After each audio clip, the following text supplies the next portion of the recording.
D clock elements के बारे में पढ़ रहे थे। अब तक हमने atomic radius, atomic size, paramagnetic, diamagnetic के बारे में पढ़ लिया है। जो अनपेयर्ड इलेक्ट्रॉन होते हैं उन्हें पैरामैग्नेटिक कहा जाता है। ये मोस्टली क्या होते हैं, कलर्ड होते हैं, और डायमैग्नेटिक क्या होते हैं, कलरलेस होते हैं। आज हम पढ़ेंगे कि जो कंपाउंड होते हैं वो कलर होते हैं, तो उनकी अलग अलग वेवलेंथ होती है जिसपे वो क्या दिखाई देते हैं, हमें कलर दिखाई देते हैं। जैसे कि जो सबस्टेंस होते हैं अपीयर होते हैं colour because they absorb light. ये लाइट को क्या करते हैं, अब्सॉर्ब करते हैं स्पेसिफिक वेवलेंथ पर। हर किसी की क्या होती है, स्पेसिफिक वेवलेंथ होती है जिसपे वो लाइट को क्या करते हैं, अब्सॉर्ब करते हैं। अब जो इनविजिबल पार्ट, जो विजिबल पार्ट होता है उसमें जो हमारी इलेक्ट्रोमैग्नेटिक रेडिएशन होती है 4000 से 5000 एंगस्ट्रॉम के बीच की इलेक्ट्रोमैग्नेटिक रेडिएशन वो होती है जो 4000 से 5000 एंगस्ट्रॉम के बीच की होती है। And transmitted of the reflected, ये क्या करती है, रिफ्लेक्शन को शो करती है rest of the different wavelength पर। अलग अलग वेवलेंथ पर जो हमारा कंपाउंड का कलर होता है वो डिफरेंट होता है। Each wavelength represent different colour. हर एक वेवलेंथ मतलब कि अगर किसी की वेवलेंथ 4000 हुई तो उसका अलग कलर होगा, किसी की 6000 वेवलेंथ हुई तो उस कंपाउंड का क्या होगा, हमारे को कलर दूसरा देखने को मिलेगा। अब इसके बाद हम पढ़ेंगे कि जो कलर होता है ट्रांजिशनल मेटल के अंदर arise from extraction of the electron. जो इलेक्ट्रॉन होते हैं उसके एक्सट्रैक्शन के कारण क्या होता है, हमारे को कलर अपीयर दिखाई देता है।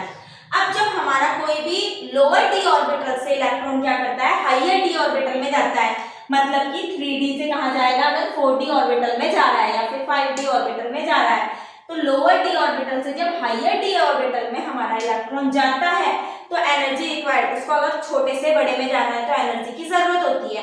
और इस वाले ट्रांजिशन को क्या बोलते हैं, हम डी इलेक्ट्रो ट्रांजिशन बोलते हैं। जब कोई भी इलेक्ट्रॉन लोअर डी ऑर्बिटल से हायर डी ऑर्बिटल में जाता है तो इसे डी इलेक्ट्रो ट्रांजिशन कहा जाता है। और it is a visible region, और वो जिसमें से जब एक लोअर से हायर में जाता है तो वो जो रीजन होता है वो क्या बोलते हैं, उसे विजिबल रीजन बोलते हैं। एंड एक्सेट्रा अलग अलग क्या करता है, वो कलर को अब्सॉर्ब करता है और रिफ्लेक्ट करके दूसरे कलर को वो देता है। जैसे कि जो वेवलेंथ अब्सॉर्ब होती है 4000 एंगस्ट्रॉम पे वायलेट कलर होता है, और कलर ऑब्जर्व जो हमें दिखाई देता है वो ग्रीनिश येलो होता है। सेम ऐसे ही 4500 पर जो कलर होता है ब्लू होता है, और जो हमें ऑब्जर्व होता है वो येलो होता है। 490, 50, 950 पर जो कलर होता है 4550 पर वो ब्लू ग्रीन होता है और दिखाई कैसा देता है, रेड। सेम ऐसे ही 5700 पर जो कलर होता है येलोइश ग्रीन होता है और दिखाई क्या देता है, हमें वायलेट देता है। और 5800 पर जो कलर होता है वो येलो होता है और दिखाई डार्क ब्लू देता है।